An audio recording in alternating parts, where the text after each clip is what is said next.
Okay, I have 2 minutes to grab more coffee. Go, coffee, go. Go, coffee, go. I look like I'm wearing a toupee today. I don't know what happened to my hair. They see me rolling. I really should get my hair cut this weekend, and I don't want to.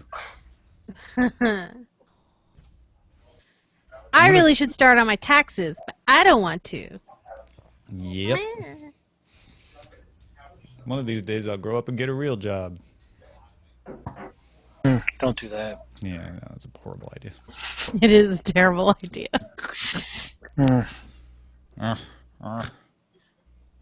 Although it would simplify things.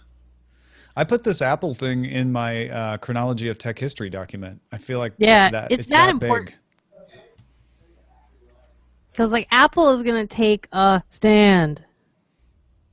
I mean, it's going to go on for a couple of years. We're not going to talk about it every day for the next 2 years. I'll promise you that. It's big. Just every Friday. Every Friday. Until we've drained Len of every possible idea for illustrating this that we can. Oh, come on, you guys. Talk about something else.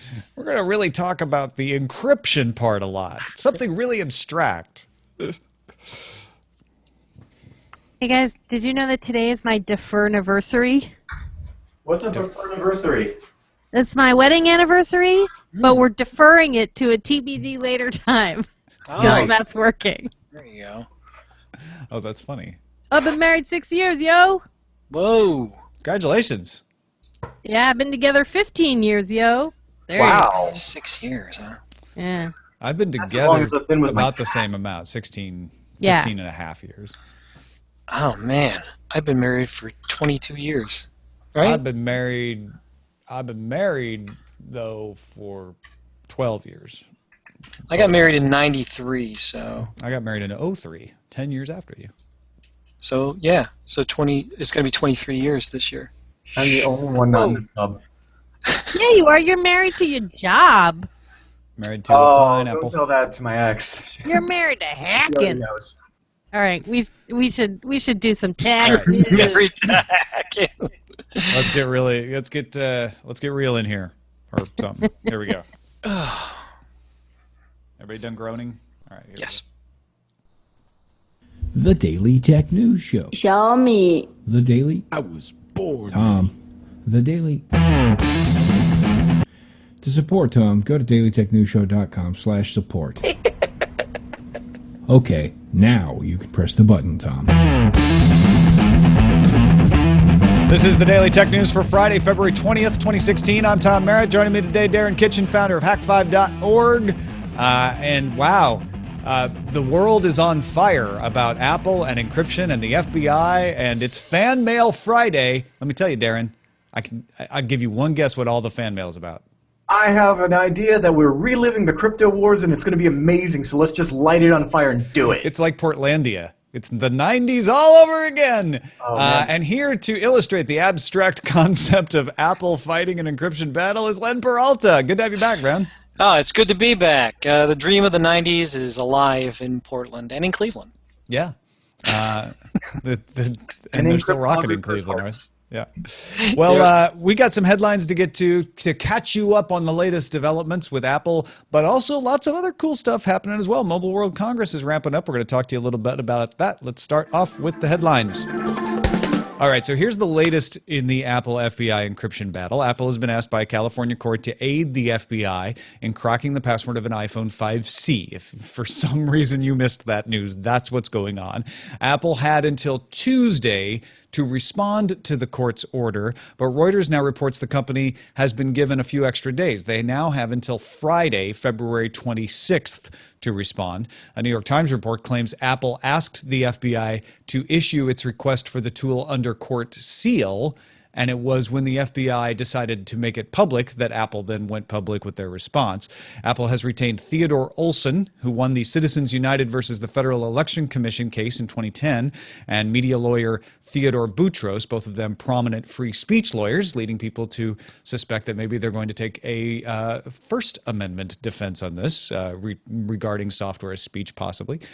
Despite the extension that Apple was given, The U.S. Department of Justice has not waited to file its motion with the court seeking to compel Apple to comply with the judge's order. They said since Apple has very publicly said they're not going to comply, we think this is important enough to file our motion to compel right away. That doesn't change anything. Apple still gets until Friday, February 26th to respond. Facebook released a post of support for Apple, stating it would continue to fight aggressively against requirements for companies to weaken the security of their systems. Twitter CEO Jack Dorsey posted, "We stand with Tim Cook and Apple." And Mark Cuban wrote on his blog that Apple was doing, quote, exactly the right thing. Finally, Libertarian presidential candidate and security software developer John McAfee has offered to crack the iPhone 5C in question within 3 weeks, free of charge. McAfee claims he could use social engineering to work out the passcode. He says he wants to do this to save Apple from having to implement a backdoor, as he says. McAfee wrote, quote, "I would eat my shoe on the Neil Cavuto show if we could not break the encryption on the San Bernardino phone." Darren, we're going to answer fan mails, and we got lots of great perspectives from SysAdmins, law enforcement officers, et cetera, to talk about. But specifically with the John McAfee case, without evaluating the character of John McAfee, when you have the owners of the phones deceased, how do you do the social engineering? You know, I'm suspect of that, the whole social engineering to break the phone. So I'm going to say that's most likely just marketing speak. It's raising eyebrows. It's getting him in the headlines. And that's what John McAfee does. And I know you're right. I just went back to the whole John McAfee thing. But I just don't buy that. You know, here's the thing. Dead men tell no tales. Yeah. I mean, I guess if they had footage of, you know, somehow security footage of the phone being unlocked, I don't know. I mean, I could try to come up with zoom and enhance to get that. You know? Enhance Sector 4. So there you go. Anyway, that catches you up on the latest with that fight. There is other tech news, though. Mobile Carrier 3 announced it will implement ad blocking for its customers in the UK and Italy, where it operates. Customers will be given the choice to opt in to having ads filtered and removed, this according to TechCrunch. 3 says it wants to reduce the customer data charges, so you don't have these data hogging ads. They want to prevent tracking, which a lot of ads set cookies and some non-cookie tracking. And they want to expose customers only to relevant ads, although they don't go into detail on how that would work.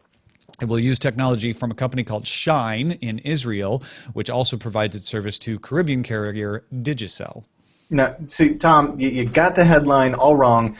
The way it starts out is Mobile Carrier 3 announced that it will implement the ability to opt into a man-in-the-middle attack, because that's exactly what this is. They're altering the data in transit, and of course, I'm going to tell you exactly what they mean by more relevant ads. They're going to inject their own. I mean, you think that's what they could do? That's come on, this is a huge win. And you know what? Mobile carriers are terrible about doing this. When I go to Europe, I hate it when T-Mobile does this, where they inject JavaScript into your stuff, and then they even like recompress JPEGs, so like websites look crappier because they're like overly compressing stuff to make the 3G seem a little faster. But the way that I always feel is just like, don't mess with the connection. You're a common carrier, stop it. I get that you want to have like, you know, an enhanced business model, and thankfully, since it's an opt-in thing, you know, one could argue like, okay, well, you don't have to do this. Yeah. And that's cool. But then it brings up the whole net neutrality debate as well, too, with like, well, how much middling are they doing with the traffic? Well, this is like when Verizon and Comcast give you an ad-filled page when you type in a domain name that doesn't work, instead of just giving you the standard domain name failure. Yeah, I would say actually it's more akin to what Verizon and AT&T were doing with their super cookies, you know, adding stuff to the HTTP header. Oh, I think it's different than that, because they at least, I mean, as far as we know, they at least aren't adding any tracking. But I guess if they did what you're talking about, where they started putting in their own ads, then you'd have to inspect that and find You know, I don't care if it's adding tracking or removing ads. You're messing with the content, and you're a content delivery system, and you should be by law held to just deliver what I asked for. Yeah, and just deliver the bits. I'm with you. And you get that little loophole. Strategy Analytics released a report Thursday noting that 8.1 million smartwatches shipped in Q4, and for the first time, that's more than the number of Swiss watches that shipped. 7.9 million Swiss watches shipped in Q4. So, you know, there you go. Smartwatches are more popular than $8,500 Swiss watches. Yay! Yay! I mean, I don't know if this is apples to apples comparison because a smartwatch can be, $250 and a Breitling can be a few thousand, and yet they still sell 7.9 million Swiss watches. That's a lot of watches. So what it tells you is that the Swiss need to up their smartwatch game. Yeah. You hear that, Swatch? Smartwatches, I don't know that smartwatches really should be compared to Swiss watches. They should be compared to, upper level regular watches. Ooh, you know what? We're going to have to make a distinction. No. You know what? We already have the terminology. We need to start making a distinction right now. There is a watch, which is really just anything you put on your wrist. A bracelet could be a watch, right? If it goes on your wrist and it does something, and then there is a timepiece, and that's a little bit more elegant. So Apple sells watches at the sport watch level, but they sell timepieces for the gold level. Love it. Yep. Here's some time. No, these are watches, not timepieces. Garmin announced new fitness bands. The $100 to $120 VivoFit 3 now automatically tracks workouts and can track your intensity level, as well as all the things it could do before. You can choose from Garmin's style collection of bands, which have some cool colors and patterns. Or for $40 more, you can get a series of bands designed by Jonathan Adler, including purple geometrics, gray and green concentric circles, and a blue Goyard-like chevron pattern. That one ships in Q2.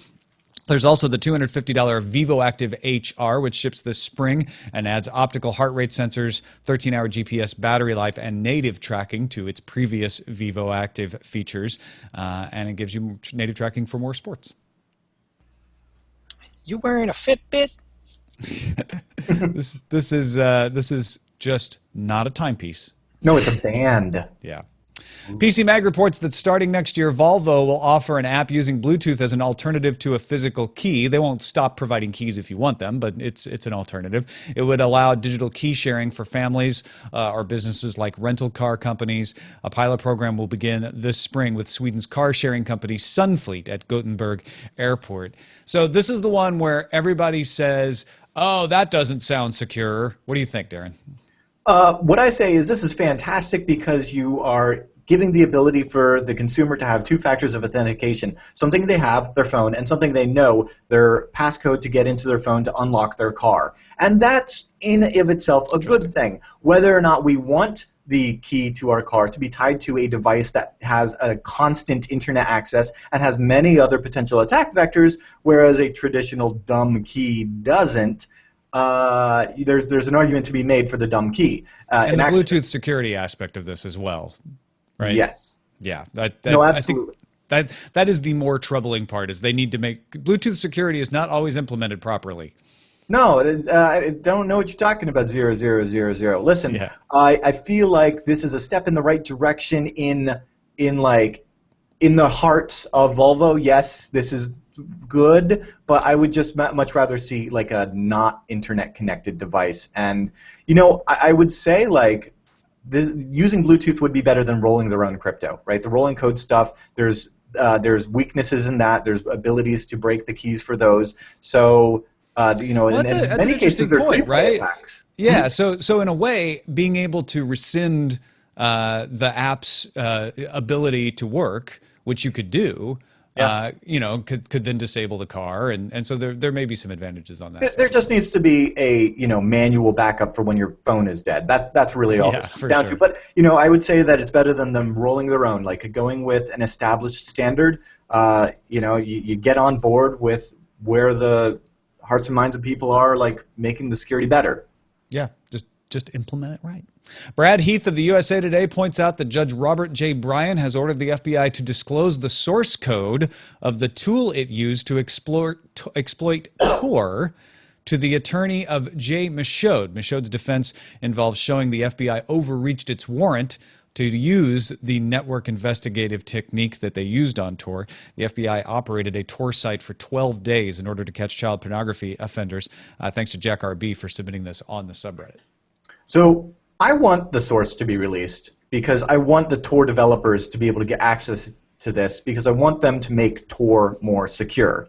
And I say that, and you may have an immediate reaction because you heard the reason for this request. And so I just want everybody to know that when you hear these kind of tech stories, that it's important to remove the fear element. Whether it's a terrorists or a child predator or whatever. I feel like the more secure the world is, the more secure we all are, and the better that we all are, and that you can't fall prey to the fear, because that's a terrorist manipulation tactic, and it is employed by more than just terrorists or quote-unquote bad guys. So yeah, we'll get into that more. But sure, yeah, that definitely bears on the Apple discussion as well. The thing to remember here is the court would only be allowing the source code to be showed to the lawyers. Now, you could make the same argument that it's being made in the Apple case that, well, once its source code is out, it can get leaked, and that's possible, but it's not. Just to be clear what's being ordered, the court isn't ordering the source code to be made available to everyone. They're saying you need to show it to the lawyers so they can have an expert under oath, under NDA, look at it and say it was able to do this, it was not able to do that. Right. And as I go to github.com/FBI, I realize that is not the Federal Bureau of Investigation. Probably not, no. There you go. Hey, Mobile World Congress starts this Sunday, runs through Thursday, February 25th. Most of the big announcements are coming Sunday, including Samsung's Unpacked, where we'll probably get details on a new Galaxy S7, as well as maybe some Gear VR stuff. LG's G5 announces something on Sunday, or LG's G5 will be announced on Sunday. Something with a stylus is coming from Huawei. A phone with Dolby Atmos is expected from Lenovo, and new stuff from ZTE. Sony has an announcement at its booth on Monday, so it might not be as big of an announcement since it's at the booth. And HTC is expected to have a VR announcement, though it hasn't actually scheduled anything yet. Alcatel will get the jump with an announcement on Saturday, and Xiaomi is waiting until Wednesday to announce its new Mi 5. I'm honestly more excited about IFA in Berlin, but that's only because I have pretty good confidence that Samsung's going to announce the Note 6 then. Well, right, because that's in September, right? Like right around Labor Day. So maybe what I'm trying to say here is don't rush out and buy something just because you saw it at Mobile World Congress, because there's still IFA Berlin to happen in September before all of the 2016 flagships make their way. Spoken like a true fan of the Note. You know, I can't. I've been video editing. We'll talk about it in post-show, but man, this thing is powerful. I love it.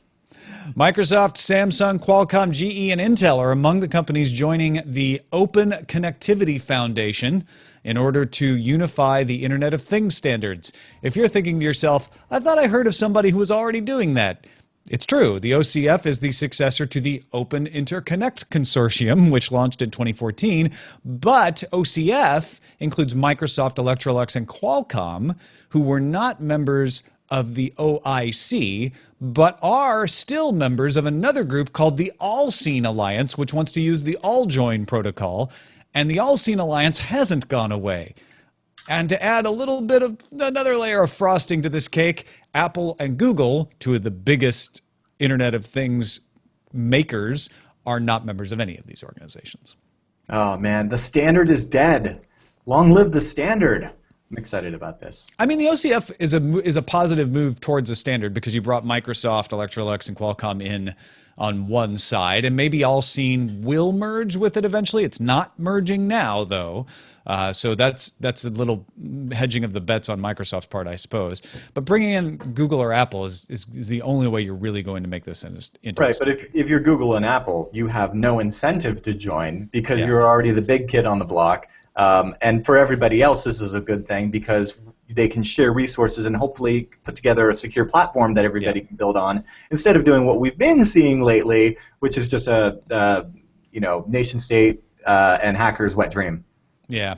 And Google's basically saying, we have 3 standards. There's Works with Nest, and we have a couple others. You should just join our standard. We'll be the standard.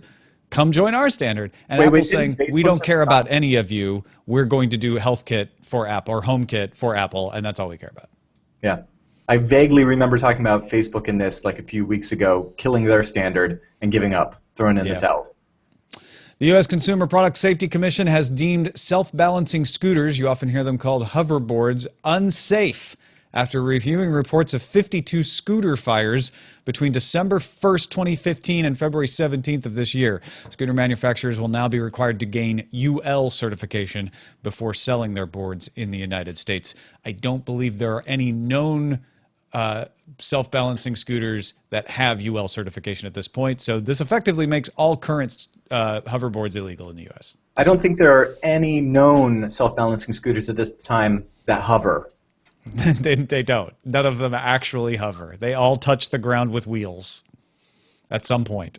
And UL certification, if you're like, what is that? It's an independent organization. It used to be called Underwriters Laboratories. Now it's just called UL.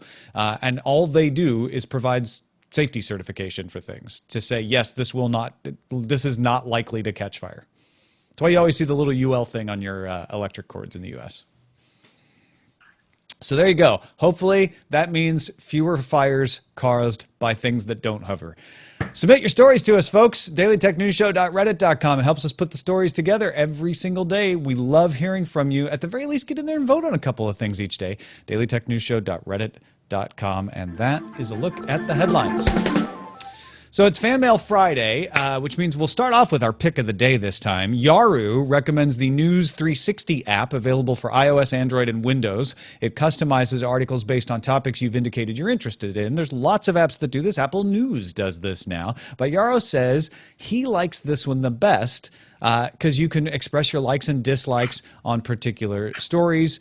He likes the design of the app, the ability to save articles to read later in things like Pocket. And he says, quote, what's great about the app is the execution. It feels really, really smart. And it got really good reviews on both the Google Play Store and the iTunes Store, 4 to 4.5 stars. So go check it out, news360.com if you're looking for a newsreader. Not a newsreader like somebody who reads the news. Well, Tom, I don't know. I mean, you could get a job being a newsreader. Maybe.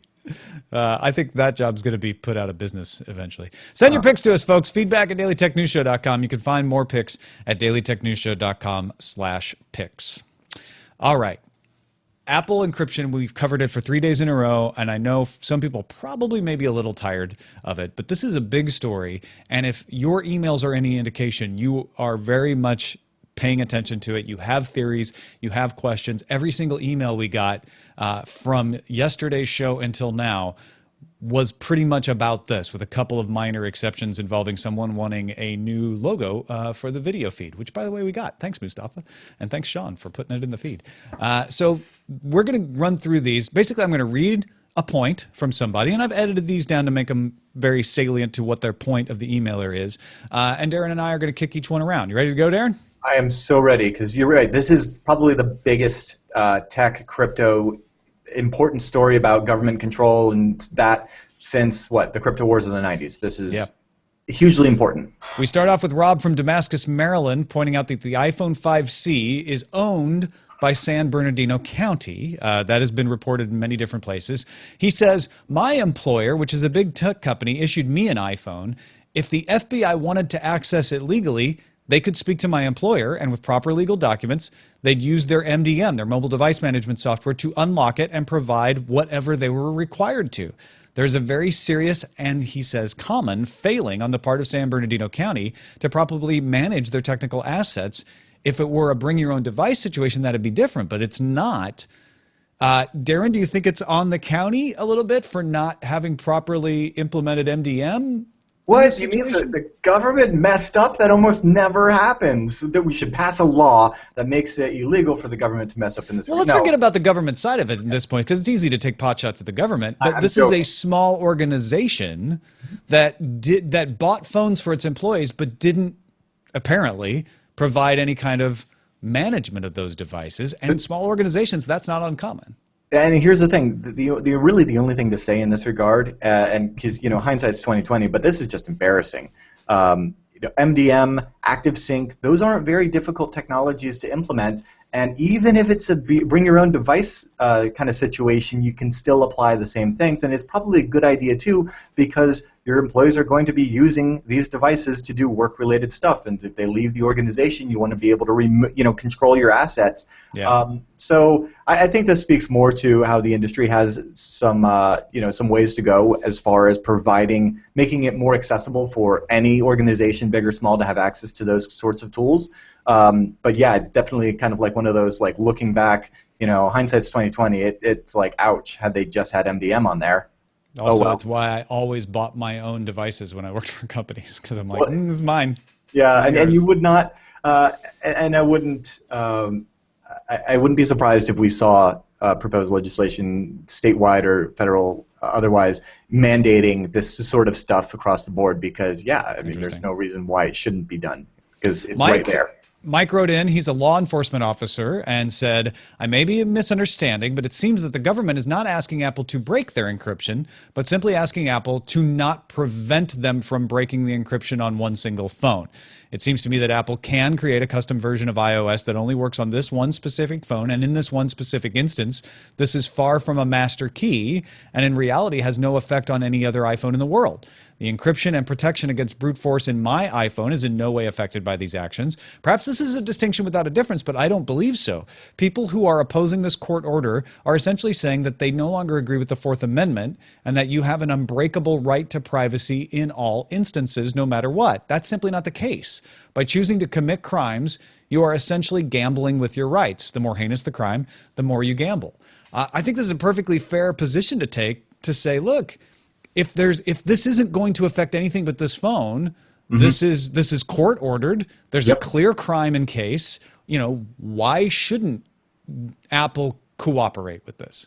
And to Mike, love you, love the Leos, but I feel like it's a little bit playing semantics here, and don't trump the terrorist card here. The Fourth Amendment thing is out the window anyway because the person is dead, so that doesn't apply. And but the FBI has a search warrant, right? So it doesn't matter if the suspect is dead or not. They have the right to search this phone. Sure, but using this one specific, and they absolutely have they have that now.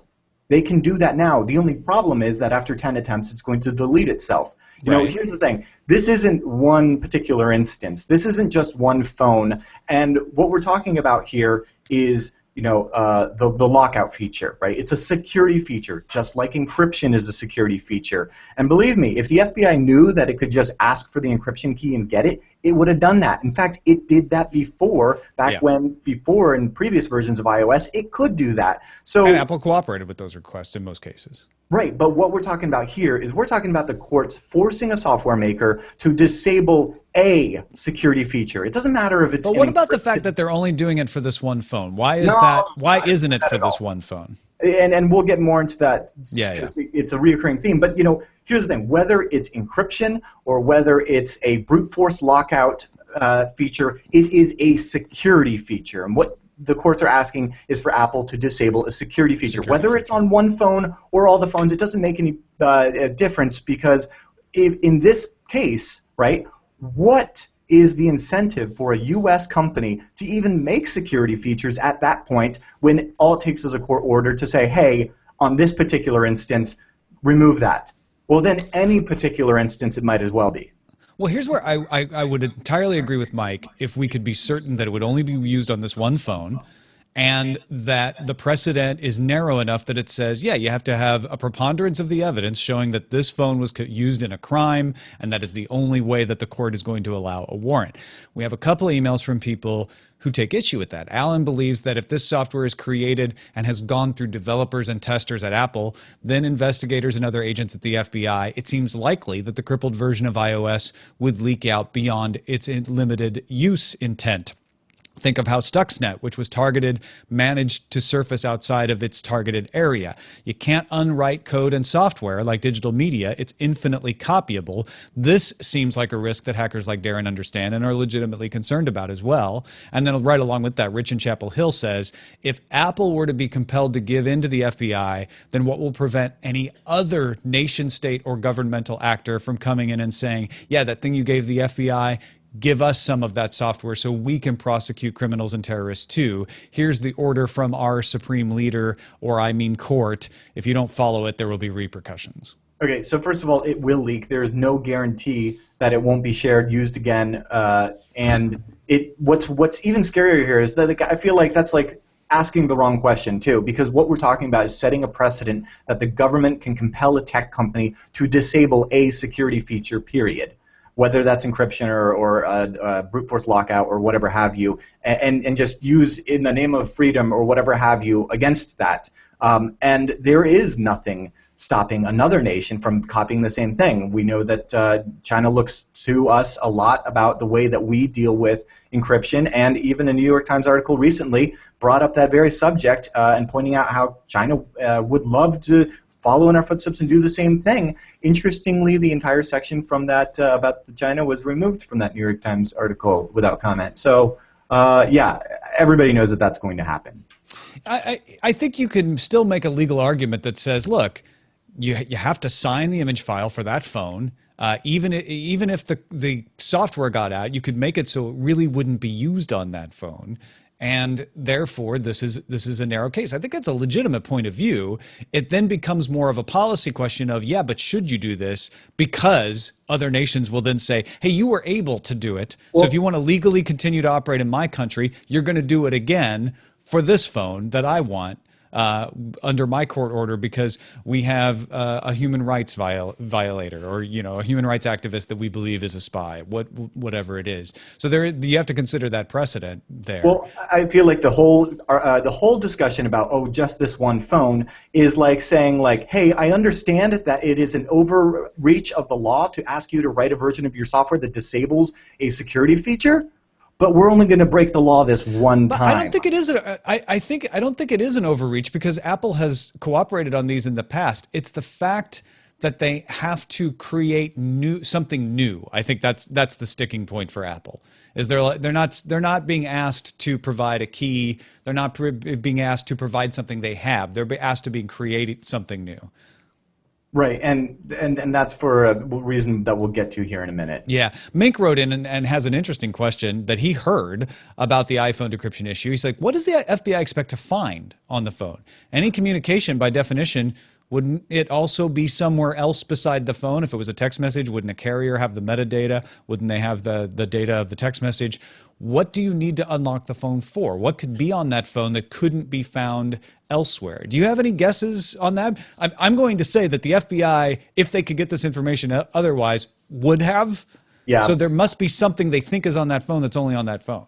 I feel like the phone is a red herring. Any of the communications that somebody would want to get have already passed through numerous servers that could have been monitored. I think what's happening here is that the FBI realizes that it doesn't have exactly what it wants, and it can use this as a means to set a precedent that it can get this. And it has done so in the past before, but Apple has responded, companies have responded, making more secure systems. And so the FBI is like, hey, this is a case where we've got the T word behind it that we can use to set a precedent that I don't think they're going to find anything significant, but I don't think we can undo the damage that this precedent would set if Apple does comply. Yeah, and that may be true. I could think of great examples, though, and some people are saying them in the chat room right now. There could be photos that are locally stored that could reveal other evidence. There could be encrypted apps that encrypted the communication so the provider of the data couldn't see the communication, but as soon as I legitimately unlock the phone, I'm granted access. Because you can, with an encrypted app, you can say, yeah, but don't make me put in the password again if I've unlocked the phone, in which case they could see the messages there in that app once they legitimately tricked the phone into thinking they've unlocked it. So there are all kinds of things that they could be able to find on there. Sure. Vince, co-executive producer on the show, says, I don't think the analogy of the locksmith refusing the job is right. It's the government trying to make the manufacturer of the safe give them a way to bypass the whole point of the safe. Plus, Apple should be able to prove it's a burden since they sell security as part of their package, which could damage their position in the marketplace, and they would need to divert key resources away from their job for an indefinite period of time to make this work for one specific phone and for every case involving an iPhone in the future. Yeah, well, okay, so here's the thing. The FBI realizes it is absolutely ill-equipped to deal with this new era of security, and they have to resort to forcing Apple, or any company in this case, to do the dirty work for them because they don't have that technical expertise. So, they're playing the terrorism card here because they know that it'll aid them in setting a precedent and pushing the law to go ahead and force tech companies to do whatever they want whenever they need them to do it. The All Writs Act being invoked is because Apple doesn't hold the information. A search warrant says, I need you to give me this. I need to look in your thing. Apple doesn't have the phone. Apple doesn't own the phone. And there's an interesting part in there about terms of service that I think could be explored at some point, where Apple sort of claims ownership over parts of your phone in the terms of service that I wonder could come back to bite them. But that said, the FBI isn't going down that road. What the FBI is saying is, we need to compel your assistance in getting into this piece of data. Into this locked box, if you will. And that's why they're using the All Writs Act. So that's why you heard the ACLU lawyer say you can't compel a locksmith to go help the FBI break a lock. If the locksmith doesn't want to take the job, he has the right as a free person who's not in any other way involved in the case to say, no, I won't help you do that. So that's going to be that could be part of Apple's defense, is to say, I didn't lock the phone. I didn't work with these people. I sold them the phone. It's theirs. I'm not involved anymore. And no, I don't want the job of breaking this. Go talk to John McAfee. He apparently does. And the FBI is trying to use the All Writs Act to force them. So again, it's not just that they have a search warrant, because they can search. What they're saying is, to execute our search warrant, we need your assistance. And we believe the All Writs Act gives us the authority to compel your assistance in this case. And so to give this some sort of context here, the reason that they have to use the All Writs Act to compel them to help them in any way, including writing software, I guess in this case, is because previously they could just go to Apple and say, hey, we want the key, and they'd be like, here you go. Yeah, right? because that was something Apple had. Like, you have the key, we have a search warrant, give us the key, and Apple had to give them the key. Why do you think Apple has gone to great lengths to implement a system so secure that they do not have the key? I'll give you the answer to that. It's so that when the government comes knocking and says, hey, we want this guy's key and that guy's key and that guy's key, that they don't have to, A, waste resources doing that, and B, that they can create a secure system for users. What if Apple said, great, well, we'll hand over the signed part of a signed file. We'll give you the ability to write. You guys write your own software, write your own image file. Right. Hey, big hacker. We'll sign it for you. Here's a certificate. You write the exploit. We'll sign it for you. Would that would comply with Apple and say, here's the thing we have. Great, take it. Yeah. Write your SIF. They don't have the software. They need to write the software. And that becomes a good defense for Apple to say, like, look, you're compelling us to do a thing just because we're good at it, and that's not the way the law is supposed to work. Well, that gets into our last comment, and not this next one, but the very last one. So let's save it for that. Yeah. Let's get to James. Very relevant. Because James is expressing something I've heard a lot of people say. James says, to me, this screams of Apple, through Tim Cook, being opportunistic. Marketing is all this is. Apple is using this case to market. Cook's letter to Apple users and its appealing the order accomplishes two things. One, we can't open this device if we wanted to. And two, we shouldn't be made to help in any way to open a device. One, this is why you buy our stuff, because we're secure, so don't worry. And two, this is why you should buy our stuff, because we'll defend you. If this is not the case, why did Apple fight behind closed doors with the Department of Justice for months? He's like, why did Apple want the case to be sealed? Yeah. Well, okay, so here's the thing. I agree with you in the sense that, yes, one aspect of this may in fact be marketing, and I don't feel like that's inherently a bad thing. You see, whether Apple wants to stand up for your rights because it's good for its marketing and will sell more phones, or because it's the right thing to do, doesn't change the fact that it's the right thing to do. And if this situation were played out in a slightly different manner, in which the phone in question weren't an Apple phone running iOS, but say it was a phone running a free and open source operating system with the same level of security, then there would be no monetary incentive here for the developers of that open source operating system to comply or to do anything different than Tim Cook is doing in this instance. So yes, I absolutely buy that, sure, this is making Apple come out looking like they're fighting for the user. And that's good, because that shouldn't be seen as a bad thing. Fighting for the user is always the right thing to do. Well, maybe it should be seen as a bad thing. Maybe you're like, nah, this is marketing BS and I don't have to listen to it. That's fine. I think it is part of it. I think the reason Apple wrote an open letter and published it before they have finished conducting their court defense is because of marketing. Absolutely. And you can decide for yourself whether you think that's good or bad, but I don't think it's the only reason. I don't think that Apple is only doing this fight because of a marketing reason. I think certainly would have been easier for them if they had kept it sealed. And I think that's a compelling point for James. And now that it's in the public, they kind of have to fight back. But I also think Apple does believe that they should not comply with this order. I think it's both. I think you can have two concurrent motivations propelling this, and you can decide if that negates one, if one of those motivations negates the other for yourself.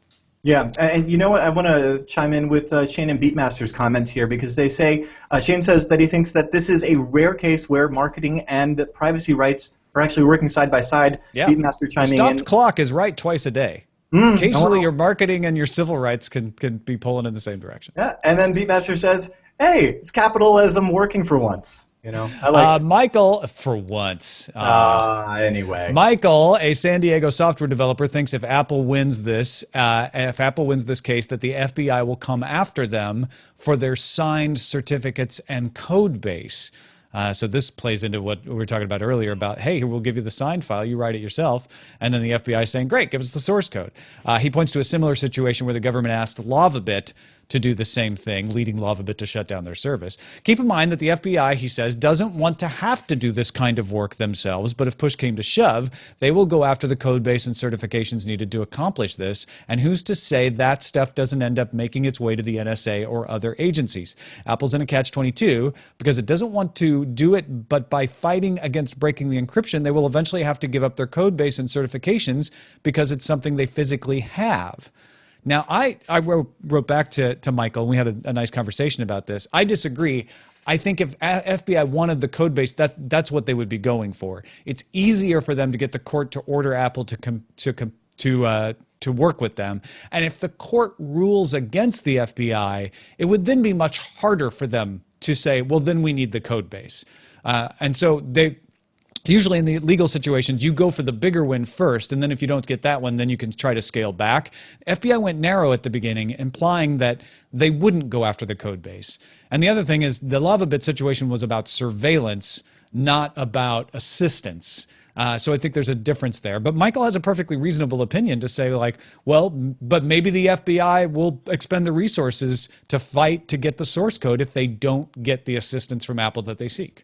Well, in the LavaBit case, though, what they wanted was encrypted, and LavaBit did not have. It wasn't just like a, hey, give us that thing you have, and it had to be, and I don't believe if the All Writs Act was used in this case, but it was a help us get that thing that you have. No, it was a FISA court case, so it was under an entirely different system of disclosures. You know, and actually that's a very good point, because how many of these exact battles, this is a huge thing right now in the mainstream media, and this is something that we should all be very passionate and I don't care if you agree with me or not, but you should be very passionate about this if you care about privacy. But how many times do you think this exact thing has gone down in secret courts?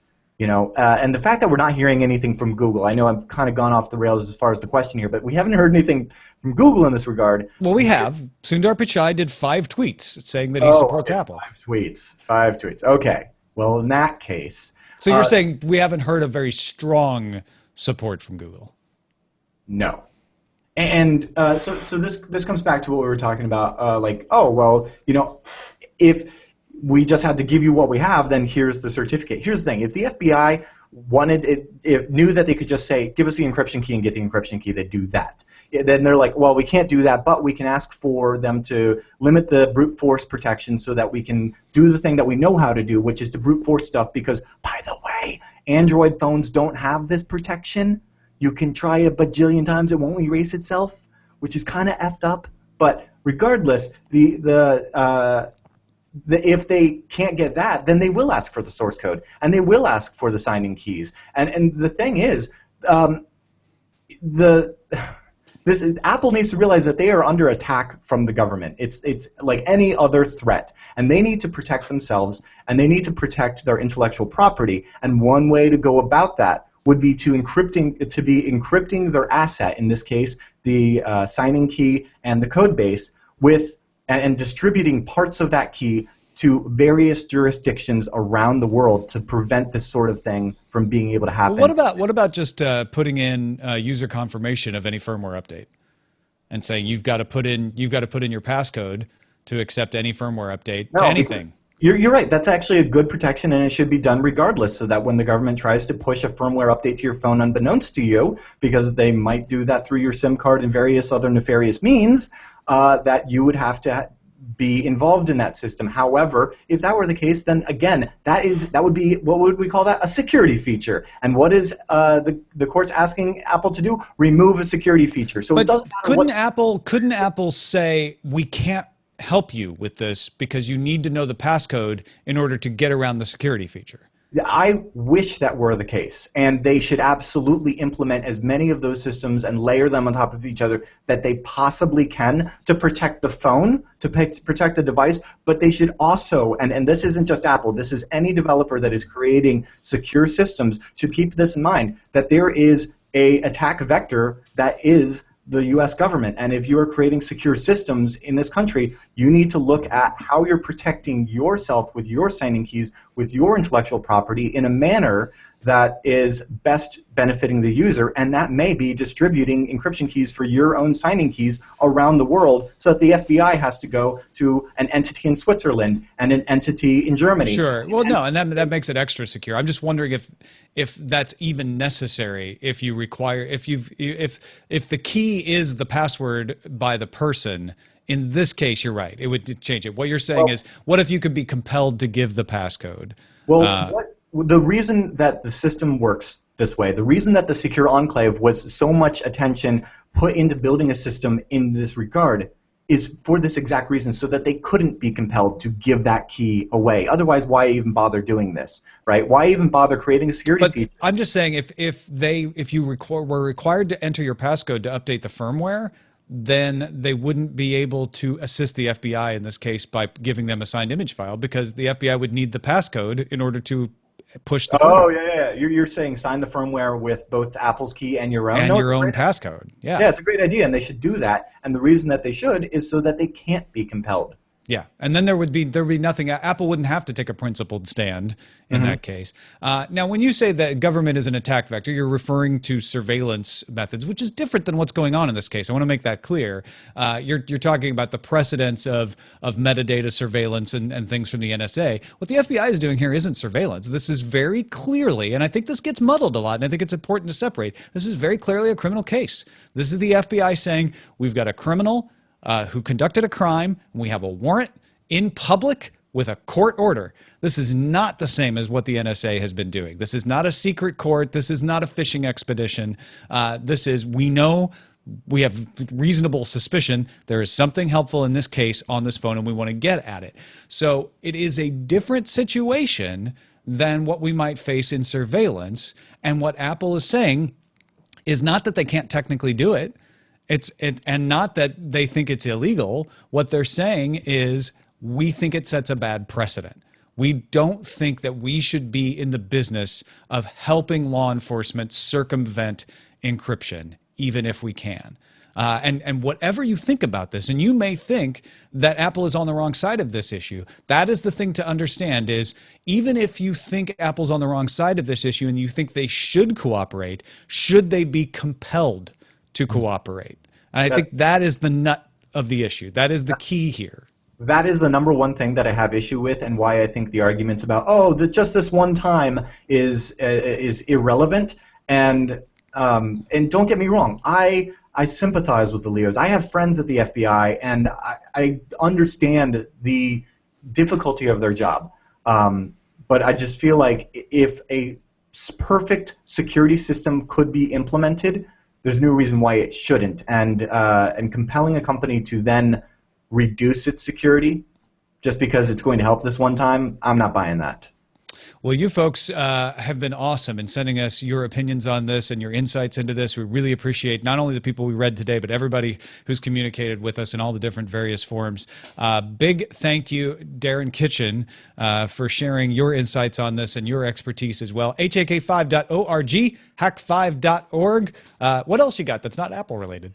Well, it is Apple related in that the word Apple is in the name, which once got us sued by Apple. But the Wi-Fi Pineapple is now out there. If you're looking to do some wireless penetration testing and security auditing of your own, I don't know if you know this, but Hack5 also manufactures really cool security gear to do fun things on wired networks and wireless networks and HID stuff. So check it out. It's government approved gear. It's certified by our boys, and they love them, and I love them. So if any of you guys are about to email in like Darren's anti-government, actually no, we have a very good working relationship. But yeah, so I think Darren's anti-overreach, where he sees the overreach, and that's fair. I want to look at any sort of system with laws and rules the same way, whether it's secure and privacy enabling software, or the laws set forth by our founding fathers. Len Peralta has been busily trying to come up with the right art to illustrate this situation. What do you got, Len? Well, I haven't been on the show for a couple of weeks, but I wanted to do something that was really, that talked about this issue, and obviously there's lots more to talk about it. But I wanted to do something sort of simple and poignant. And this is what I came up with. It's the quote or partial quote from Tim Cook about the moment calls for public discussion. We want our customers and people around the country to understand what's at stake. And it's an image of the apple with a mouth talking, and there's an iPhone which has been put in as evidence. It's a very simple image, very elegant. But yeah, I love the fact that you've taken the bite from the Apple logo and turned it into the speaking voice of Tim Cook. That's really cool. Yeah, it was. I hope people dig it. So go, by all means, and I think go people on check it all out. sides of the issue could admire this. Yeah, LenPeraltaStore.com. Yeah.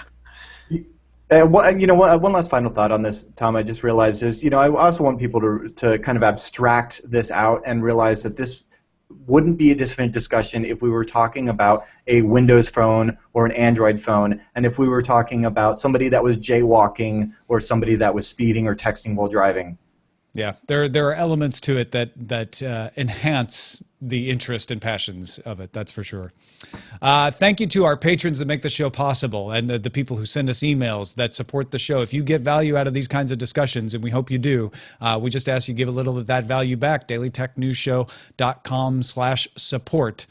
Before we go, I want you to know that I'm a huge fan of Nate Langson's text message show in the UK. And as we ramp up to our own Australian-based Day 6 version of Daily Tech News Show, Nate and I are trying to figure out how to cooperate to help you fill in another corner of the world for you on text message in the UK. So what we're going to do is I'm going to give him a little bit about what's coming up on DTNS, and he's going to tell you guys what's coming up on text message every week. So here's a little bit of that from Nate. Thanks, Tom. This Sunday, we've got my hands-on look at Samsung's new products from Mobile World Congress. And have you ever wondered what happens after somebody hacks your Uber account, takes a $230 ride through Detroit? Well, I found out, and I've also found out that being able to cancel a thief's journey while he's still in the car on the other side of the Atlantic is a very modern way to stop a robbery in real time. I'll fill you in on what happened next this Sunday on Text Message. You can subscribe in your favorite podcatcher now at textmessage.co.uk. Back to you, Tom. Thank you, Nate. Don't forget, I can't wait to hear the rest of that story. Don't forget the 2nd of February's 2 Day 6 episodes with Peter Wells is coming on February 28th. Our email address is feedback@dailytechnewsshow.com. You can call us 512-59-DAILY. Catch the show live Monday through Friday, 4:30 p.m. Eastern at alphageekradio.com and diamondclub.tv. And visit our website, dailytechnewsshow.com. Back on Monday with Veronica Belmont. Talk to you then.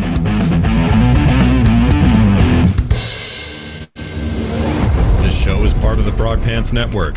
Get more at frogpants.com. Diamond Club hopes you have enjoyed this program. Boom. Good show. That was so much fun. That was great. Also, that last comment there just made me reminded me of this, which was from yesterday. I don't know if that's going to focus. There you go. Oh, my gosh. Yeah. Jeez. By the way, that was on accident.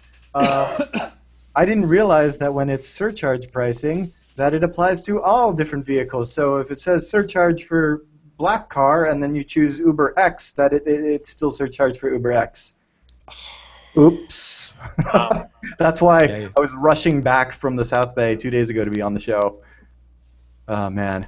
Oh, I'm sorry about that. Oh, no, it's not you. I'm just like, uh-oh. But I'm still sorry about that. That's awful. Yeah, I wish that they were more upfront about their pricing.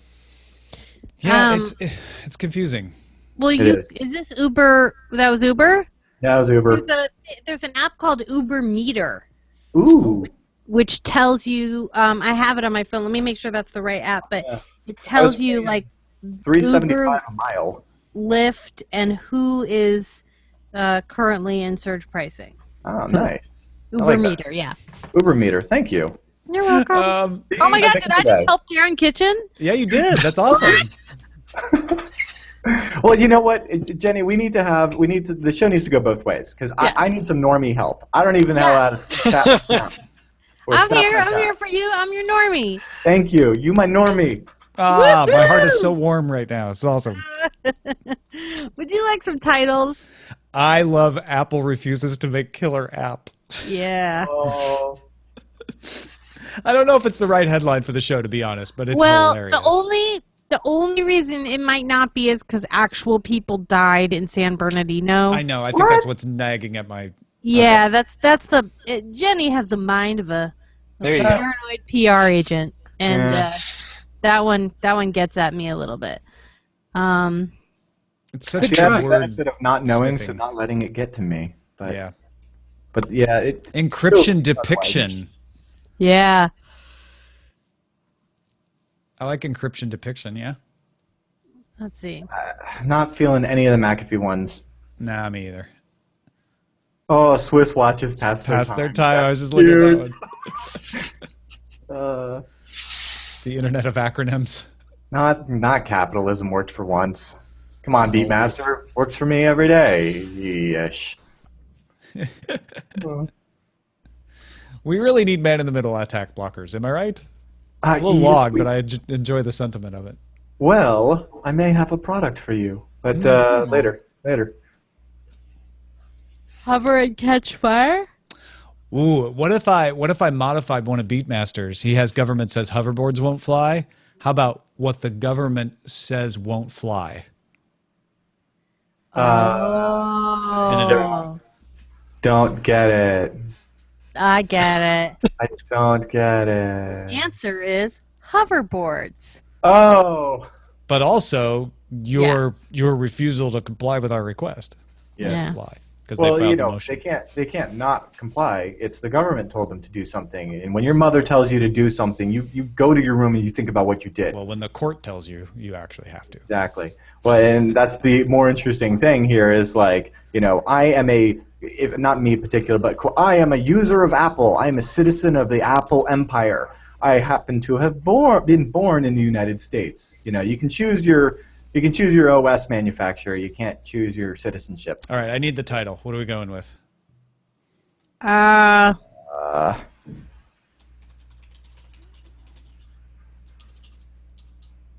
don't know. I'm kind of at a loss on that one too because I really Encryption Depiction it is. Yep, there it is. Because it applies, doesn't say Apple, and it's short. I can pull a trigger. It needs to be like a fashion makeover show, Jenny. Yo. It needs to be a fashion makeover show. The normie, like. Oh, yeah. Me and I hacker you. That's right. What could we call it? Chopped, hacked. Hack your normie? Normi for the hack guy. What? What was it again? That was good. Normi for the hack guy. Oh, or hack eye for the normi.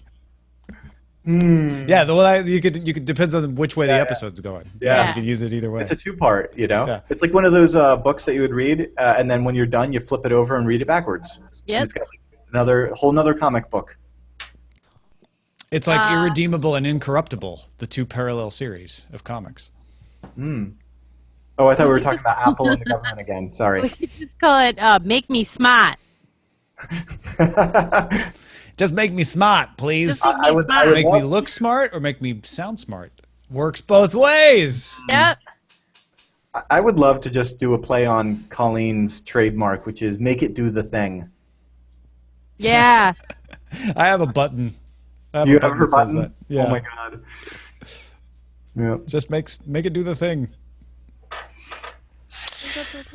All right. I got a motor, guys. All right, man. No, I don't know what it's going to be. Possibly a fish Friday night, but who knows? Ooh, Great job, Spaghetti Len. Thank you so much, Spaghetti Jen. All of these things are true. Fish fry. I want fish now. Oh. Yeah. Sounds I mean, good. I want a fish fry. I gotta see what ruins it is the kids, because they're all like, I love them, man. They're great. Yeah. So good. All right, guys. All right, man. Have Good a good fish seeing you. fry. Take care. Bye. Bye. Goodbye, fish fry. They're on my plate. They don't walk. Oh, could it be something like instead of like house flippers, like normie flipping? No. You see, I just have the name, but it's just not appropriate for the podcast. But it's what you do when you make a U-turn. Fair enough. I don't know if you guys use that one. It pimp my normie? No. Oh, I like that. Hang on. Normify. Brought to you by Norms. Every show needs to begin with, "Hi, I'm Norm." Yeah. I'm just a girl and I'm trying to use Ruby on Rails and I just don't know how. I was just a normal guy until I discovered the dark net. Isn't that the presidential candidates train, Rubio Rails? Oh. No, I thought they got on. That's what replaced Bennigan's down in Orlando. Yeah. Isn't that what they do? They get on the back of a caboose and then they go from town to town and do the. And then they chop down a tree and stand on the stump. Yep. Yeah, the traditional method. Yep. Maybe mixing up. And then Johnny with the apple seeds, he's there to actually chop them down. No, I'm mixing this up. Actually, it was George Washington. He shows up, chops down the tree. You get off the caboose, give your speech, and then Paul Bunyan. Run away. Yeah, I was like, where's Paul Bunyan? Yeah, Paul Bunyan and the Ox. They're there just to kind of like they're doing crowd control. They're big guys. Yep. They're making sure you're not getting too close. And that's how the American political system works. Everybody else, they will believe me. They're like, yep, sounds screwed up enough. And then we vote for our favorite fictional character, and then fictional characters actually vote for the president. Yeah. Yeah. Yeah. Done. Our political system is saved. Which is why Luke Skywalker has my vote in 2016. Because he's going to vote for my guy. Because at this point, I swear to God, I really might vote for Luke Skywalker. I don't know if... Will you vote for Mark Hamill or Luke Skywalker? Well, actually, I'd vote for Princess Leia Organa Solo. Yeah, I was about to say, I don't know if I want... Sorry, Luke's Luke's kind of a moody brat, even now. I mean, you know what? If anything, Kylo... You know what? We don't even have to say spoilers. It's been months. Is more young Skywalker than anything. He's got that emo thing going. I love to call him Emo Vader, and the cast is Emo Vader, Rolly Droid. Yep. What were the others? Those are Some of these are straight out of Pretend I'm Dumb About Star Wars, yeah. Geezers. Oh, for real? You actually call him Rolly Droid? I called him Rolly Droid, yeah. Well, I came up with that, Tom. That's awesome. I haven't even seen your show. Convergent evolution. Yeah. Oh, man.